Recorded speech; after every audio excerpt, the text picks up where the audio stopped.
Yahoo Mina. For the longest time, a Game Boy from Nintendo has been one of the cheaper retro systems to buy games for, maybe because it's handheld and has a reputation for cut-down pair limitations from full-fat NES or Super Nintendo releases. But the Game Boy has so much more going for it. There are also some genres that they excelled at, and the die was cast right from the start for the early release of Tetris system, and that game being bundled with Game Boys outside of Japan. It has always been a great system to play these slower-paced puzzle games on.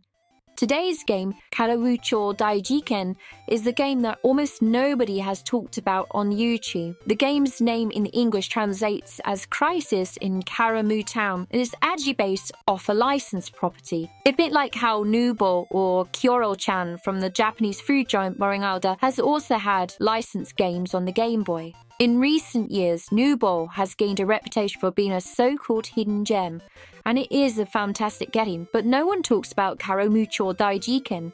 Is that because it's still very good? Or as a Japanese exclusive released in late 1997, is it just little known?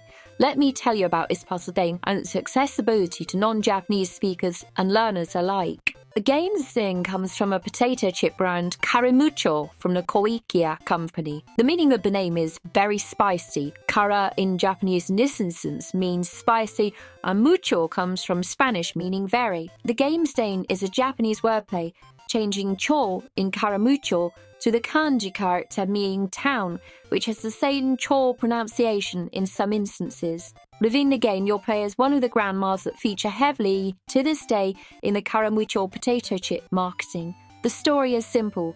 Some aliens come to town one day and ransack a snack store, presumably just for the potato chips. Grandma He and Grandma He set off to go and beat some alien ass by solving puzzles. At first, the stages are single-screen affairs, but they expand to four-way scrolling stages. Generally, there is only one way to solve a stage, but sometimes it can be solved in more than one way.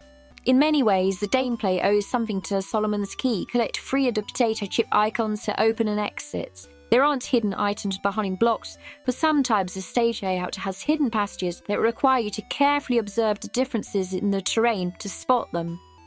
Obstacles can include roaming enemies, some of which are airborne and some of which move at high speed, and many can be ridden on top of as mobile platforms, as at times your jump is not quite high enough without them. On top of this, there are collectibles that represent other Koikeya brands or potato chips that are effective for a short period of time. The first is an angry devil-looking pickup, and this is a Karamucho spicy potato chip that for a short while will let you gasp a sudden hee that will destroy some of the blocks and push enemies off-screen.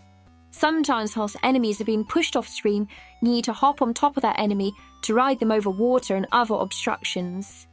You'll also find potato chip pickups with a hiragana su character representing vinegar, or su as it's called in Japanese.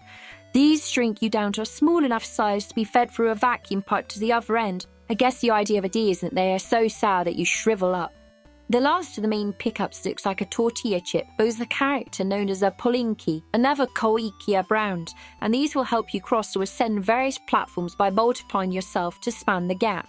The stages are varied and ramp up in difficulty, with some stages having fun knacks to solving them. Nominally, you have 3 lives, but extras can be gained with special pickups. But once you lose all 3 lives, a password is given for you to restart from at a later date.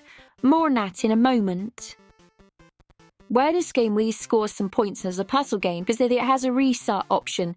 So if you get stuck, just reset and start again. This really allows you to try things out and fail without penalty. It's not as rad as Cat Trap or Pitman as it was known in Japan's rewind feature, but it does help. On top of this, pausing the game allows you to pan around the stage to see what's ahead of you, and that will help you plan out your route through the stage. This works very much like Mario or Mario, which I talked about a couple of episodes ago. A very small thing to note is that this game features a custom palette and border for the Super Game Boy accessory, a very minimal use of the peripheral, but it's nice to see nonetheless. I rate the Japanese devil in this game as none. There is some Japanese in the game, but it's so shallow that you don't need to understand Japanese to play this game. I have translated a few bits of text that this game has in a Patreon link available in the video description below. In terms of legibility, if you can read hiragana and katakana, it's okay, but it's not a clear example on the Game Boy. Now that little extra bonus I wanted to mention. At the title screen, quickly press Select, Up, Down, B, Left, and Start to access a hidden menu that allows access to a sound test, stage select, invincibility or muteki, and pause on or off controls. The passwords are helpful in this game, but if you want to skip ahead with ease, this may be more convenient. So to sum up and to rate this game, this is a really neat puzzle game, but I actually have a sequel on the Game Boy, which I'll cover at some point in the future. Is that sequel better? Well, at the moment I think it is, but I will cover that game at a later date.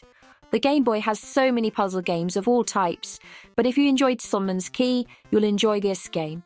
The only downside that's a little hard to find because it was a late release that came out just as the Game Boy began to get its second win with the Pokémon franchise. But it is out there, and if you can find it, it's not that expensive. Is this a great game? No, but I still rate this game as good, or 3 stars out of 5, and it's definitely one of the good games that came out late in the Game Boy side. I definitely recommend it. As always, like, subscribe and all of that shit, and also check out this rad Rubbish Heap merch, available worldwide on Redbubble and Amazon. See the links below for how to purchase. I've been Saki Endo, and this has been a Rubbish Heap. Ja ne ne!